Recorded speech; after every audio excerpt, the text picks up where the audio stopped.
আপনাদেরকে মাসালার কথা কিছু শোনাবো, যেহেতু আমাদের সামনে কুরবানি চলে এসেছে। এবার কুরবানির কয়েকটি মাসালা আপনাদেরকে আমি পেশ করছি 23টি সংক্ষেপে, এক কথার উত্তর দেওয়ার মতো করে। খুবই মনোযোগ দিয়ে কথাগুলি শুনবেন, তাছাড়া আপনাদেরই ভুল হবে, বুঝতে আপনাদের সমস্যা হলে কুরবানিটা ত্রুটিপূর্ণ হবে, সহি হবে না। সেই জন্য মনোযোগ দিয়ে শুনবেন। আমি বিশ্বাস করি যারা কুরবানি দেয় তারা নিয়ত ইখলাস করে খুলুসিয়াতের সাথে আল্লাহকে সন্তুষ্টির জন্য, আল্লাহ দিতে বলেছেন, আমি বান্দা আল্লাহ, আমি আল্লাহর আনুগত্যের জন্যই কুরবানি দিচ্ছি। আমি বিশ্বাস করি এই নিয়তেই অধিকাংশ মানুষ কুরবানি দান করেন, ঠিক না? এখন যারা এই নিয়তেই দান করছি, কুরবানি যখন করছি, তো আমার কুরবানিটা যেন ত্রুটিপূর্ণ না হয়, সেই জন্য আমাদের কিছু করণীয় আছে। আল্লাহ তাআলা মেহেরবানিতে আমি সেইগুলি এখন আপনাদের সামনে 23টি মাসালা কথা বলবো। আল্লাহ তাআলা আমাকে বলবার, আপনাদেরকে আমলের নিয়তে শুনবার তৌফিক দান করুন, আমিন। মাসালা নাম্বার শুরু করছি। 1 নম্বর মাসালা, কুরবানি কার উপর ওয়াজিব? এক কথায় সামর্থ্যবান ব্যক্তির উপরে কুরবানি করা ওয়াজিব। সামর্থ্যবান ব্যক্তি হলেই শুধু হবে না, ব্যক্তিকে মুসলিম হতে হবে, সুস্থ হতে হবে, বালেগ হতে হবে, সামর্থ্যবান হতে হবে, মুকিম হতে হবে, মুসাফির হওয়া যাবে না। এমন ব্যক্তির উপরে কুরবানি ওয়াজিব। এরপরে 2 নম্বর মাসালা, গায়রুল্লাহর নামে কুরবানি করা যাবে কিনা, অর্থাৎ আল্লাহকে বাদ দিয়ে অন্য কারো নামে কুরবানি করা যাবে কিনা? উত্তর হলো না, আল্লাহ ছাড়া অন্য কারো নামে কুরবানি করা যাবে না। কোনো মানুষের নামে না, কোনো বাবার নামে না, কোনো পীর মুর্শিদের নামে না, এরপরে দেবতার নামে না, একমাত্র কার নামে কুরবানি হবে?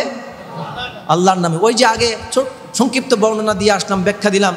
আগেও কুরবানি হতো, কেউ কুরবানি করতো দেবতার নামে, কেউ আল্লাহর জন্যই কুরবানি করতো। কিন্তু কুরবানিটার পদ্ধতি ছিল 2টা। কুরবানি দেবতার নামে করে বেদিমূলে রেখে আসতো, আর আল্লাহর নামে যেটা কুরবানি করতো সেটা রেখে আসতো কাবার ঘরের সামনে এবং কাবা ঘরের দেওয়ালে তার রক্ত মেখে দিত। কিন্তু বলেন এগুলি কি কুরবানির পদ্ধতি? এগুলি হলো তাদের ভুল পদ্ধতি। তাই আল্লাহ তাআলা শিখাই দিচ্ছেন কোনো গায়রুল্লাহর নামে কুরবানি হবে না। আমি আল্লাহ যেই পদ্ধতিতে যেই বিধান দিয়েছি কুরবানির, সেই বিধান অনুযায়ী একমাত্র আল্লাহর নামে কুরবানি করতে হবে। 3 নম্বর মাসালা হলো, কুরবানির মূল্য সাদকা করলে কুরবানি হবে কিনা? কুরবানির মূল্য সাদকা করলে কুরবানি হবে। ধরুন আপনার কোনো ছেলে বিদেশে আছে, তাই সে ভাবতেছে আমি কুরবানির মূল্য সাদকা করে দিব, এখানে কোনো গরিব মানুষ নাই, কাকে দিব, কি করব, অতএব মূল্য সাদকা করে দিব। এমন সাদকা দেওয়া যাবে না। কুরবানি যার উপর ওয়াজিব হয়েছে তাকে কুরবানিই দিতে হবে। কেউ নাই, সে কুরবানি একাই জবাহ করে আল্লাহর সন্তুষ্টির জন্য, সে আল্লাহর মেহমান, কুরবানির গোশত সে নিজেই খাবে। আরও তার বন্ধু বান্ধব, ধনী গরিব সবাইকে কুরবানির গোশত দেওয়া যায়। এই জন্য কুরবানির গোশত শুধুমাত্র গরিবকে দেওয়া যায় এমনটা না, কুরবানির গোশত ধনী গরিব সবাইকেই দেওয়া যাবে। অতএব যার উপর কুরবানি ওয়াজিব হয়েছে সেই ব্যক্তি সাদকা করতে পারবে না মূল্য, বরং সেই মূল্য দিয়ে তাকে কুরবানি দিতে হবে। এরপরে 4 নম্বর মাসালা, কুরবানির গোশত কাউকে মজুরি বাবদ দেওয়া যাবে কিনা? আমি কিন্তু এই সমাজে অনেক জায়গায় দেখি যে কুরবানি যেদিন করা হয়, অনেক ব্যক্তি আছেন কুরবানির জন্য 2-4 জন শ্রমিক নেন, তাদের কুরবানি শেষ করার পর সেখান থেকে হাফ কেজি, আধা কেজি বা 1 কেজি করে গোশত দিয়ে দেন। এইভাবে মজুরি স্বরূপ কুরবানির গোশত দেওয়া যাবে না। তবে আপনি যে মজুরি নিয়েছেন, যে মজুর নিয়েছেন, তাকে আগের থেকে তার মজুর নির্ধারণ করে নেবেন। ভাই আপনাকে আমি 200 টাকা দিব 1 ঘন্টার জন্য, বা 500 টাকা দিব, গরুটা সুন্দর করে দিবেন। এরপর কমপ্লিট হওয়ার পর কুরবানি আপনি তাকে 200 টাকা দিলেন বা 500 টাকা দিলেন, দেওয়ার পর এবার আপনি খুশি হয়ে তাকে 1 পোয়া দেবেন, না আধা কেজি দিবেন, না গোটা গরু দিবেন, আপনি হাদিয়া স্বরূপ দিতে পারবেন। কিন্তু মজুরি বাবদ তার কাম করলো, কিছু একটু গোশত না দিলে হয়? সমাজ থেকে তো সব পাবেই, আমি কিছু একটু দেই, এরকম মজুরি বাবদ দিয়ে শোধ করে দেওয়া যাবে না। 5 নম্বর মাসালা তা হচ্ছে এই, জবাইকারীকে পারিশ্রমিক নির্ধারণ করে দিতে হবে। আমাদের সমাজে অনেক আছে জবাই নিজে করে না, অন্যকে দিয়ে করায়। যেমন আমি হুজুরকে দিয়ে করাই, আর অনেকে আছে অন্য হুজুরকে দিয়ে করায়, এমন আছে না? যখন হুজুরকে দিয়ে কুরবানি করাবেন তখন অবশ্যই কুরবানির তো পারিশ্রমিক আপনারা দেন না? জবাই করে তো একটা পারিশ্রমিক দেন, কিন্তু কি করেন আপনারা জানেন? আমাদের একটা ভুল হয়, পারিশ্রমিক দেয় ঠিকই, এবং ইমাম সাহেব যখন কুরবানি করেন কিংবা কোনো হুজুর বা কোনো ব্যক্তি যখন কুরবানি করেন, সে জানে আমি এটা বিনা পারিশ্রমিক করছি না, বরং আমি জবাই করলে আমি কিছু পারিশ্রমিক পাবো। আর যারা কুরবানি দাতা তারাও মনে করে আমরা কিছু পারিশ্রমিক দিব, কিন্তু তারা আগের থেকে কোনো পারিশ্রমিক নির্ধারণ করে না, অনির্ধারিতভাবে। কুরবানি যে জবাই করছে সেও জানে না আমাকে কত দিবে, আর যার কুরবানি করা হচ্ছে ওই কুরবানি দাতাও জানে না আমি তাকে কত দেব, ঠিক না? কিন্তু সে তো আপনি যা দিবেন তাতে খুশি নাও হতে পারে কি না? এই জন্য ইনসাফ হলো, আপনি কুরবানি দেওয়ার আগে আপনি আগের থেকে নির্ধারণ করে নেবেন কত টাকা আপনি মৌলভী সাহেবকে দিবেন। এই জন্য সুন্দর একটা পদ্ধতি আপনাদের বলে দিতে পারি। আপনারা তো প্রত্যেক মসজিদের মহল্লা আছে, মহল্লা অনুযায়ী কুরবানি হয়। মসজিদ কমিটির সাথে কুরবানির আগেই সুন্দর করে পরামর্শ করবেন, যে সভাপতি সাহেব কমিটিদেরকে নিয়ে পরামর্শ করে বলবেন, কমিটি সাহেব বা সভাপতি সাহেব, আমরা তো এই মসজিদের মহল্লাবাসী কুরবানি দেব, তো কুরবানি যেহেতু আমরা দেব, আমরা কুরবানি জব করার জন্য ইমাম সাহেবকে কত টাকা দিতে পারি, গরুর জন্য কত টাকা, ছাগলের জন্য কত টাকা, এইভাবে আপনারা নির্ধারণ করে নেবেন। ছাগলের জন্য 200 টাকা দেন বা 500 টাকা দেন, গরুর জন্য 500 দেন বা 1000 দেন বা 100 টাকা দেন, যা দিবেন আপনি আগের থেকে নির্ধারণ করে নেবেন। যে যিনি জবাই করতে আসবেন তিনি জানবেন যে গরুর প্রতি এত, ছাগল প্রতি এত। বুঝাতে পারলাম বিষয়টা? আশা করি এই ভুলটা আর আপনারা করবেন না। কুরবানি হয়ে যাবে, জবাও হয়ে যাবে, কিন্তু এটা আপনাদের বেইনসাফি হবে। এই যে ইনসাফ ত্রুটিপূর্ণ হচ্ছে, এই জন্য এই ত্রুটিগুলো যেন আগামীতে না হয়, বলুন ইনশাআল্লাহ। এরপরে আপনাদেরকে বলতে চাই তা হচ্ছে এই যে ঈদের নামাজের আগে কেউ যদি কুরবানি করে তার কুরবানি হবে কিনা। ঈদের নামাজের আগে কুরবানি করলে কুরবানি হবে না। ধরুন 7 জনে একটা গরুতে ভাগ দিয়েছেন, এখন একজন ব্যক্তি যে এলাকায় কুরবানি আছে, এখন 7 জনের ব্যক্তি 7 জন 7 জায়গায় নামাজ পড়তে পারে কিনা, কিন্তু যার কাছে কুরবানির জন্তুটি আছে সে যে এলাকায় আছে ওই এলাকায় নামাজ যদি সে আগে পড়ে তাহলে সে এই কুরবানি 7 জনের পক্ষ থেকে করে দিতে পারবে। কিন্তু কেউ যদি কুরবানির আগে যে এলাকায় কুরবানির গরুটা নাই সে এলাকায় ও আগে নামাজ পড়ছে আর কুরবানি জব করবে, তা হবে না। এই জন্য যে এলাকায় কুরবানি থাকবে, যার বাড়িতে থাকবে, ওই মহল্লায় আগে নামাজ পড়ে সে কুরবানি জব করবে, তাহলে কুরবানি হয়ে যাবে। এছাড়া কুরবানি যদি নামাজের আগে করেন কুরবানি হবে না, এটা শুধু জবাও হবে, পরবর্তীতে নতুন করে কুরবানি আবার দিতে হবে। এরপর আপনাদেরকে বলবো, সেটা আমাদের সমাজে আরেকটি ঝামেলা, তা হচ্ছে এই যে 7 ভাগে কুরবানি দেওয়া জায়েজ কিনা, যাবে কিনা। স্পষ্ট হাদিস রয়েছে, আল বাকরাতু আন সাবাতিন, রাসূলুল্লাহ সাল্লাল্লাহু আলাইহি ওয়াসাল্লাম বলছেন আল বাদনাতু আন সাবাতিন, আমরা গরুতে 7 ভাগ দিয়েছি, উটে 7 ভাগ দিয়েছি, অতএব এটি রাসূলুল্লাহ সাল্লাল্লাহু আলাইহি ওয়াসাল্লামের সুন্নাহ, আপনারা 7 ভাগে কুরবানি দিতে পারবেন, এতে কোনো বাধা নেই। এরপরে এরই সাথে প্রাসঙ্গিক আরেকটা বিষয় প্রশ্ন করেন যে এই ভাগ নিতে গিয়ে জোর সংখ্যায় দেব নাকি বেজোর সংখ্যায় দেব। অনেকেই মনে করেন জোর সংখ্যায় হলে হয়তো বা কুরবানি হবে না, বেজোরই হতে হবে, কারণ 7 ভাগে দিতে হবে। এই জন্য অনেকেই মনে করেন 2টা ভাগ দিয়ে আরেকটা ভাগ না পড়া পর্যন্ত খুব হতাশায় ঘোরেন, কিংবা 4 মিলে গেছে এখন 5 মিলাতে চান, 5 মিলেছে এখন 7 মিলাতে চান, এইভাবে 2 হলেও করতে চান না, 4 হলেও করতে চান না, 6 হলেও করতে চান না, একটা শঙ্কায় ভোগেন, আতঙ্কে ভোগেন যে আমার কুরবানি সহি হবে কিনা। এই জন্য সে একটা শঙ্কায় থাকে, চিন্তা ভাবনায় থাকে, উভয় সংকটে থাকে। ঠিক সেই মুহূর্তে আপনি কি করবেন?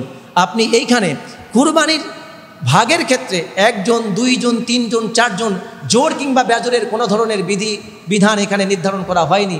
সর্বোচ্চ 7 জন, এর নিচে আপনি 6 জনেও দিতে পারেন, 5 জনেও দিতে পারেন, 4 জনেও দিতে পারেন, 3 জনে দিতে পারেন, 2 জনেও দিতে পারবেন। যত কম তত ভালো, একা হলে আরও ভালো। বুঝাতে পারলাম বিষয়টা? তাহলে জোর কিংবা বেজোরের কোনো সমস্যা নেই। এরপর আসুন, আমাদের আরেকটা সমস্যাটা হচ্ছে এই একান্নভুক্ত বড় পরিবার। একটা পরিবারের একান্নভুক্ত একটা বড় পরিবারের পক্ষ থেকে কয়টা কুরবানি দেবেন? একটা পরিবার, বড় পরিবার, ধরুন একজন অভিভাবক বাবা আছেন, তার 5টা সন্তান, 5 সন্তান 5 জায়গায় চাকরি করে, 5 জন সন্তান এনে টাকা বাবার কাছে জমা করে। এখন 5 জন সন্তানের পক্ষ থেকে বাবা একটা কুরবানি দিলেই কি যথেষ্ট হবে, নাকি প্রত্যেক ব্যক্তির উপরে কুরবানি ওয়াজিব হবে?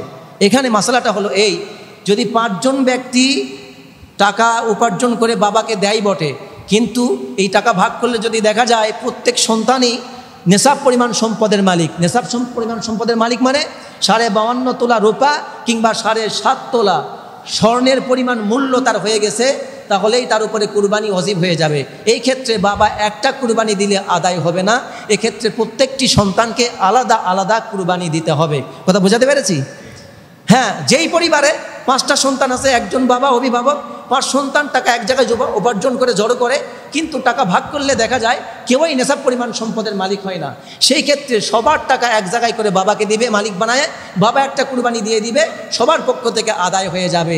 এটা হলো একান্নভুক্ত একটি পরিবারের পক্ষ থেকে একটি কুরবানি যথেষ্ট, কারণ অন্যান্য মালিকরা সাহেবে নেশাব নয়, এই জন্য একটা কুরবানি যথেষ্ট হবে। বুঝাতে পেরেছি? এরপর আসুন, জবাইকৃত পশুর গোশত কখন কাটবেন, এটা আমাদের সমাজে ভুল আছে। পশু যখন জবাই করা হয়ে যায়, পশু দেখা যায় যে ছটফট করে, পা নাড়ায়, হাত তার মাথা নাড়ায়, ছটফট করে। ঠিক এই মুহূর্তে আমরা দেখা যায় অনেকেই চাকু নিয়ে মাল খোলা শুরু করে দেই, পায়ের রক কাটা শুরু করে দেই, গোস্ত কাটা শুরু করে দেই। এইটা করা যাবে না। ইদা ওয়াজাবাত জুনুবুহা, আল্লাহ তাআলা কোরআনে বলছেন যখন পশু মাটিতে পড়ে যাবে, স্থির হবে, একদম নিশ্চিত হবেন যে পশুটি ইন্তেকাল করেছে, ঠিক তখন আপনি পায়ের রক কেটে দিবেন, চামড়া ছুলবেন, গোস্ত কাটবেন। এর আগে গোস্ত কাটতে পারবেন না। এরপরে মাসালা হলো কুরবানি পশুর বয়স সীমা কত হতে হবে। কুরবানির পশু 6 প্রকার। কুরবানির পশু কত প্রকার? 6 প্রকার। শুনতেছেন আপনারা? কুরবানির পশু 6 প্রকার। উট, মহিষ, গরু, ছাগল, দুম্বা, ভেড়া। কয়টা হলো? 6টা। এই 6টা পশুর ক্ষেত্রে 3 ক্যাটাগরিতে বয়স নির্ধারণ করা হয়েছে। উটের ক্ষেত্রে 5 বছর হতে হবে মিনিমাম, 5 বছরের নিচে উট কুরবানি করা যাবে না। গরু মহিষের ক্ষেত্রে আপনার বয়স হতে হবে সর্বনিম্ন 2 বছর, 2 বছরের নিচে কুরবানি করা যাবে না। তবে এক্ষেত্রে বয়স যদি 2 বছর কিংবা 5 বছরের উট যদি হয়ে যায়, গরু যদি 2 বছর হয়ে যায়, চাই দাঁতুক চাই না দাঁতুক, দাঁত ধর্তব্য হবে না। দাঁত উঠলেও কুরবানি হবে, না উঠলেও কুরবানি হয়ে যাবে। ছাগল, দুম্বা, ভেড়া এইগুলির ক্ষেত্রে 1 বছর বয়স। কত বছর? 1 বছর বয়স হতে হবে। বিশেষ করে দুম্বা এবং ভেড়া 1 বছর হলে কুরবানি দেওয়া যাবে। 1 বছরের যদি নিচে হয়, দুম্বা যদি পাওয়া না যায়, কিন্তু এমন যদি দেখা যায় 6 মাস বয়সী কোনো দুম্বা কিংবা ভেড়া 1 বছর বয়সী কোনো দুম্বা কিংবা ভেড়ার মতো হৃষ্টপুষ্ট হয়েছে, তাহলে সেই ক্ষেত্রে 6 মাস বয়সী কোনো দুম্বা কিংবা ভেড়াও কুরবানি দেওয়া যাবে। বিশেষভাবে উল্লেখযোগ্য এই যে ছাগল যদি 6 মাসের পাওয়া যায়, হৃষ্টপুষ্ট মোটা তাজা দেখতে 1 বছরের মতো, তবুও ছাগল কুরবানি দেওয়া যাবে না। ছাগলের ক্ষেত্রে 6 মাস বয়সী ধরা হবে না, ছাগলকে 1 বছর পূর্ণ করতে হবে। এবার আসুন কুরবানিতে আকিকার শরিক নেওয়া যাবে কি? কুরবানিতে আকিকার শরিক নিতে পারবেন, তবে রাসূল করিম সাল্লাল্লাহু আলাইহি ওয়াসাল্লাম এবং তার আসহাবে রাসূলুল্লাহ সাল্লাল্লাহু আলাইহি ওয়াসাল্লাম, সাহাবায়ে কেরাম রাদিয়াল্লাহু আলাইহিম আজমাইনগণ কেউ কুরবানিতে আকিকা অংশগ্রহণ করাননি। সেই জন্য আমরা আকিকাতে অংশগ্রহণ করার চেষ্টা করব না। তবে কুরবানিতে আকিকা অংশগ্রহণ করানো যাবে, এতে কোনো কুরবানির ক্ষতি হবে না। এরপরে আপনার কুরবানির পশু যদি হারিয়ে যায়, তাহলে আপনি কিভাবে কুরবানি দিবেন? কুরবানি কিনেছেন, কুরবানির পশুটা হারিয়ে গেলে আপনি কি করবেন?